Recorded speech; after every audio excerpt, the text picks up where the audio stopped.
Welcome बच्चों and finally the wait is over, क्योंकि CBSE ने रिलीज कर दी है क्लास 12th के 2025 के बोर्ड के एग्जाम्स के लिए date sheet. And this is the right time कि हम अपने बोर्ड के एग्जाम्स के लिए बिल्कुल सही स्ट्रेटजी को रेडी कर लें। आज की इस वीडियो में मैं आपके साथ शेयर करूंगा क्लास 12th के 2025 के सीबीएसई बोर्ड एग्जाम्स की date sheet specially for science students. क्योंकि जब हम वो पीडीएफ पूरा का पूरा ऑब्जर्व करते हैं ना, जो डेट शीट का पीडीएफ बोर्ड की तरफ से रिलीज हुआ है, तो उसको ऑब्जर्व करने में कई बार हमें दिक्कत होती है कि ये चेक करने में कि हमारे एग्जाम्स में कहाँ पर कितना गैप है, और उसके अकॉर्डिंग फिर हमें स्ट्रेटेजी भी मेंटेन करनी पड़ती है। Now before starting this video, मेरी आपसे एक रिक्वेस्ट है कि अगर अभी तक भी आपने इस प्यारे से चैनल को सब्सक्राइब नहीं करा है तो चैनल को सब्सक्राइब जरूर कर लें for regular tips and updates.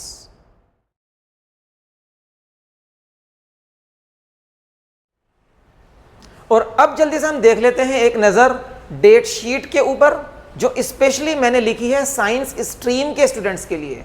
जो सब्जेक्ट जनरली साइंस स्टूडेंट के बच्चों के पास होते हैं ना, वो सारे सब्जेक्ट मैंने यहाँ पर इंक्लूड कर दिए हैं।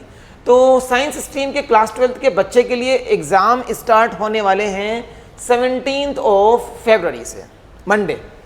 पहला एग्ज़ाम होगा फिजिकल एजुकेशन, और अगर आपके पास फिजिकल एजुकेशन नहीं है then the first exam for a science stream student is going to be the most challenging exam, and that is physics, मेरा सब्जेक्ट।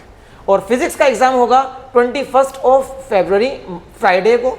उसके बाद केमिस्ट्री विल बी ऑन 27 फरवरी, मैथमेटिक्स 8 मार्च। काफ़ी सारी छुट्टियां यहाँ पर हैं, छुट्टियों के बारे में भी अभी डिस्कशन करेंगे आगे वीडियो में।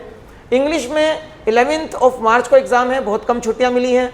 पेंटिंग 18 मार्च, बायोलॉजी 25 मार्च। जिन बच्चों के पास आईपी, कंप्यूटर साइंस या इंफॉर्मेशन टेक्नोलॉजी जैसे सब्जेक्ट्स हैं, उनका एग्जाम होगा 29 मार्च को। एंड फाइनली होम साइंस अगर आपके पास है तो आपका एग्जाम होगा 3 अप्रैल 2025 एंड डे इज थर्सडे।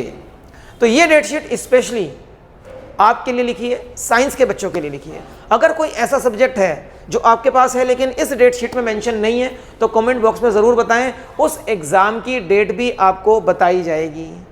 अभी आप चाहो तो इस डेट शीट का जल्दी से एक स्क्रीनशॉट ले लो, या फिर मैंने इस डेट शीट का लिंक नीचे डिस्क्रिप्शन बॉक्स में भी डाल दिया है, उस डेट शीट का जो स्पेशली साइंस के बच्चों के लिए मैंने यहाँ पर मेंशन की है। वहाँ से भी जाकर आप इस डेट शीट को डाउनलोड कर सकते हैं। अब एक बहुत इंपॉर्टेंट चीज़ इस डेट शीट के बीच में आ रही है, and that is 2 important Indian festivals. एक फेस्टिवल हमारा आने वाला है 13th-14th मार्च के आसपास, आई थिंक 13th और 14th मार्च को ही है, एंड दैट इज़ होली। और दूसरा फेस्टिवल होगा एक 31 मार्च को, एंड दिस इज ईद।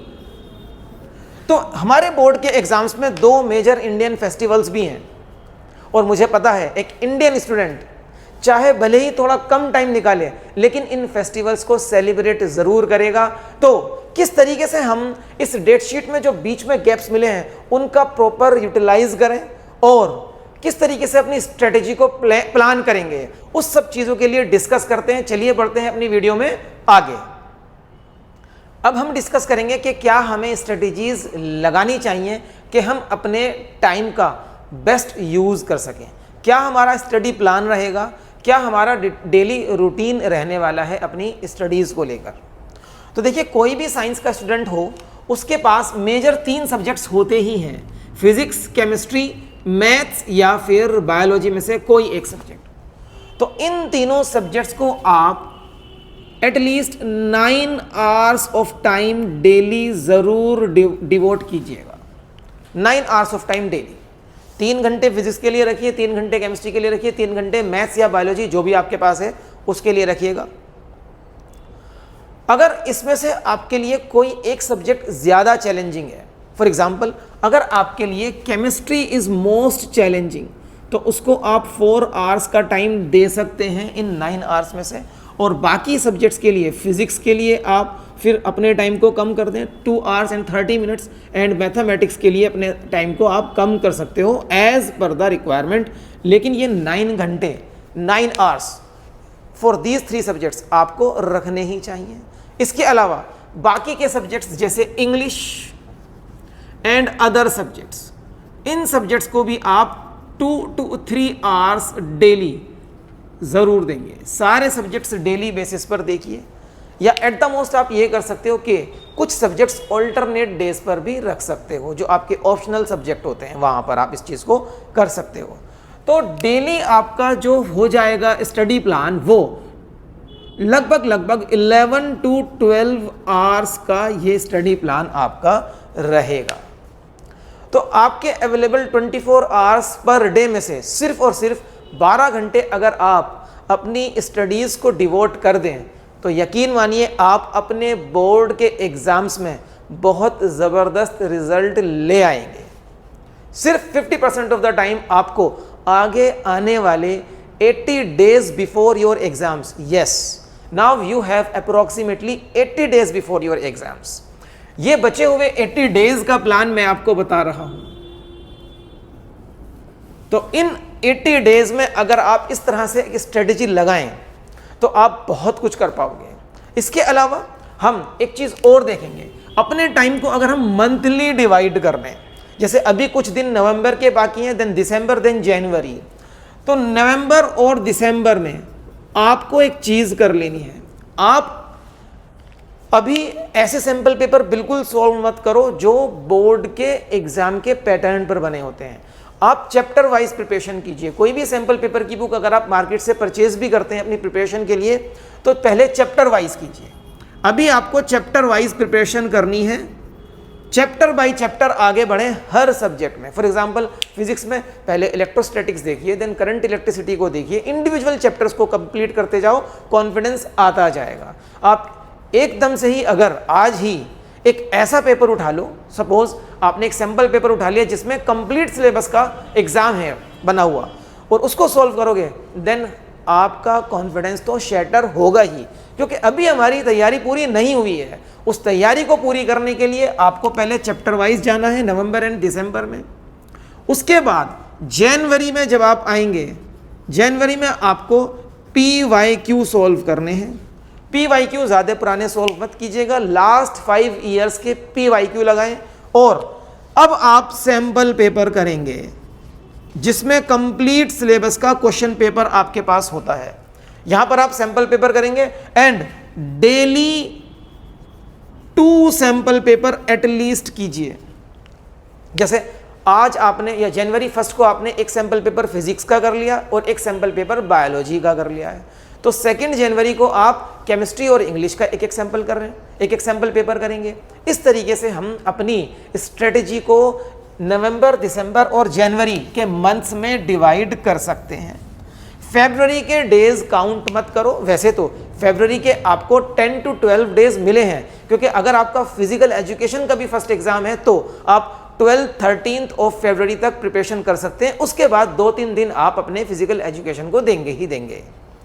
ठीक है, तो ये प्रिपरेशन का प्लान आप पूरा रखिएगा। इसके अलावा बेटा health is very very important. Health को भी निगलेक्ट नहीं करना है। उसके लिए हेल्दी डाइट लो, डेली लाइट एक्सरसाइज भी करो, हल्की एक्सरसाइज 10 to 15 मिनट्स, ज़्यादा टाइम डिवोट नहीं कीजिए उसके लिए। And mental peace is very important. किसी भी ऐसे फ्रेंड के साथ मत हिलजो जो आपको फ्रस्ट्रेट करता है, बल्कि घर में भी बोलकर रखिए अपने पेरेंट्स को कि now my board exams are very close, very near, और मुझे घर से भी इमोशनल सपोर्ट तो चाहिए ही। इस तरीके का स्ट्रेटेजिक प्लान आप लेकर आगे बढ़ेंगे, then you will be scoring very good marks in your exams. इसके अलावा जो हमारी डेट शीट में एग्जाम्स के बीच में गैप्स अवेलेबल हैं, उसको कैसे यूज करना है, उसका बेस्ट यूज कैसे करना है, चलिए उसको भी देखते हैं। Now let us discuss about the gaps available in between the exams. देखो, जैसे फिजिक्स हमारा सेकंड एग्जाम है, फिजिकल एजुकेशन के बाद तो जिन बच्चों का फिजिकल एजुकेशन का एग्जाम होगा और फिर फिजिक्स उनको देना है, उनके लिए अगर आप ध्यान से देखें, यहां पर we are having a gap of only 3 days। और पर्सनली मुझे लगता है कि 3 दिन का गैप फिजिक्स के एग्जाम के लिए कम है, एटलीस्ट 4 डेज गैप होना ही चाहिए फिजिक्स के एग्जाम के लिए। बट आप यहाँ पर क्या कर सकते हैं, एक स्ट्रेटेजी लगाओ। देखो, आप फिजिकल एजुकेशन का एग्जाम देकर आओगे 10:30 to 1:30, कोशिश करो 2 बजे 2:30 बजे तक घर आ जाओ। उसके बाद 4 बजे से ये वाला दिन भी काउंट करो अपनी पढ़ाई में, और ये जो 3 डेज का गैप है इसको 4 डेज में कन्वर्ट कर सकते हो। और इस गैप में अपने टीचर के साथ कंसल्ट ज़रूर करो डेली बेस पर, वहाँ से आपको कॉन्फिडेंस मिलेगा, वहाँ से आपको कुछ ना कुछ टीचर से सीखने को मिलेगा कि कैसे पेपर करना है।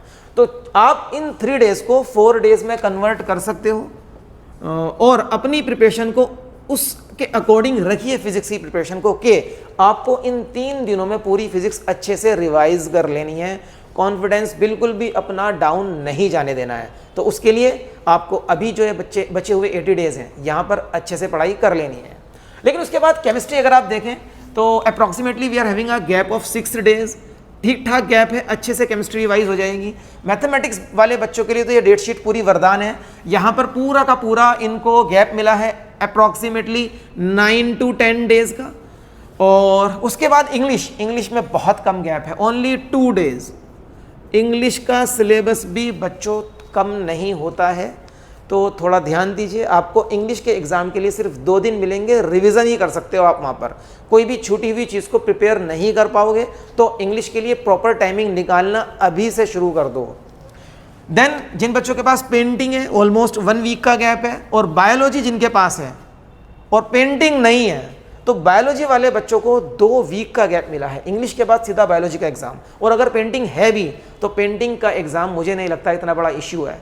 तो बायोलॉजी के लिए आपके पास बहुत ज़्यादा टाइम है, तो अकॉर्डिंगली आप अब उसको भी टाइम दे सकते हो कि इन 80 डेज़ में क्या करना है बायोलॉजी के साथ, और उन बचे हुए 2 वीक्स में क्या करोगे। ये गैप शायद इसलिए भी मिला है यहाँ पर क्योंकि यहीं कहीं 13th 14th के आसपास होली आने वाली है। उसके बाद IPCS IT वाले बच्चों को भी ठीक ठाक गैप मिल गया है। ट्यूसडे के बाद सैटरडे में एग्जाम होगा, तो अप्रोक्सीमेटली 3 to 4 डेज गैप।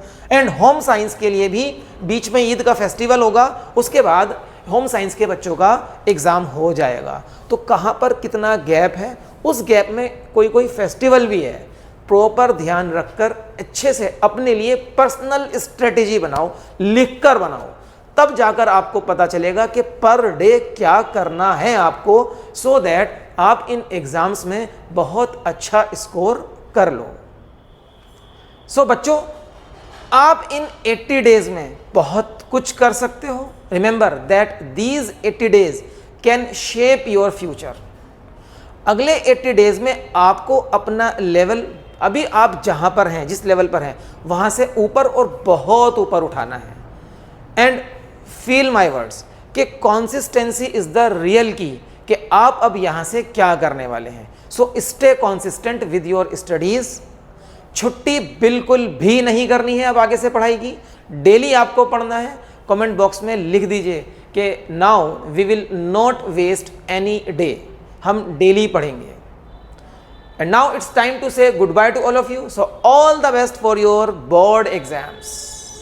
लेकिन जाने से पहले मेरी आपसे एक रिक्वेस्ट है कि ये वीडियो अपने सभी फ्रेंड्स के साथ शेयर कर दो, सो दैट आपके सारे फ्रेंड्स जो पढ़ना चाहते हैं वो भी इस स्ट्रेटजी का और इस डेट शीट का सही से पूरा फ़ायदा उठा सकें। एंड चैनल को सब्सक्राइब ज़रूर कीजिएगा एंड वीडियो को लाइक भी कीजिएगा, और आगे आने वाले फर्दर अपडेट्स भी आपको मिलते रहेंगे। प्लस फिज़िक्स क्लास 12th की वीडियोज़ क्लासेस तो मैं डेली अपलोड यहाँ पर करता ही हूँ। So all the best once again.